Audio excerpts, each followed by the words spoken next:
ভারত পড়বেও না, ভারত এগোবেও না। 2014 থেকে 2025 প্রায় ৭৯,৮৪৪টা স্কুল ভারতবর্ষে বন্ধ হয়ে গেছে। তাকে যদি দেখি কোন রাজ্যে স্কুলগুলো বন্ধ হয়েছে, তাহলে উত্তরপ্রদেশ আর মধ্যপ্রদেশে শুধু 60% এই স্কুলগুলো। যদি আমরা লক্ষ্য করি, বিশ্বগুরু চাইছেন না আমাদের ভারতের মানুষ পড়ুক আর প্রশ্ন করুক, কেননা পড়লে তারা জানবে, জানলে তারা প্রশ্ন করবে।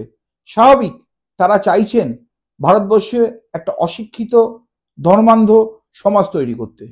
যদি তাকিয়ে দেখি 21 সাল থেকে এই 25 সালের মধ্যে যদি লক্ষ্য করি, প্রায় এর মধ্যে 2 কোটি বাচ্চা স্কুলে যাওয়া বন্ধ করে দেওয়া হয়েছে। লক্ষ্য ছিল কি?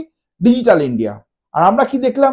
ডিজিটাল ইন্ডিয়ার বদলে স্কুলচ্যুত কিছু বাচ্চা, যেখানে স্কুলে যাওয়ারই বাচ্চার ক্ষমতা নেই, সেই বাচ্চা ডিজিটাল মাধ্যমে ক্লাসরুমের বদলে বাড়িতে বসে পড়াশোনা করে শিক্ষা না তৈরি করে একটা অশিক্ষার অন্ধকার তৈরি করবে। তার কারণ ভারত প্রশ্ন করবে না, ভারত পড়বেও না।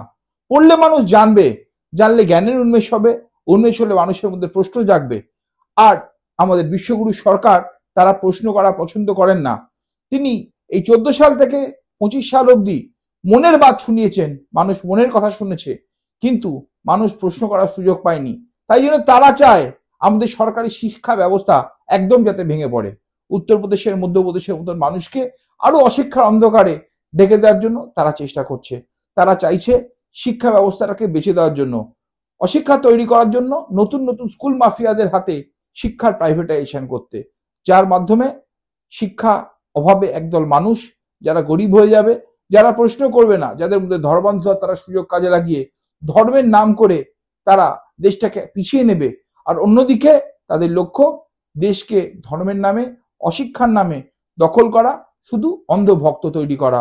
সবটাই যেন ভগবানের ভরসা। ভেবে দেখুন একবার।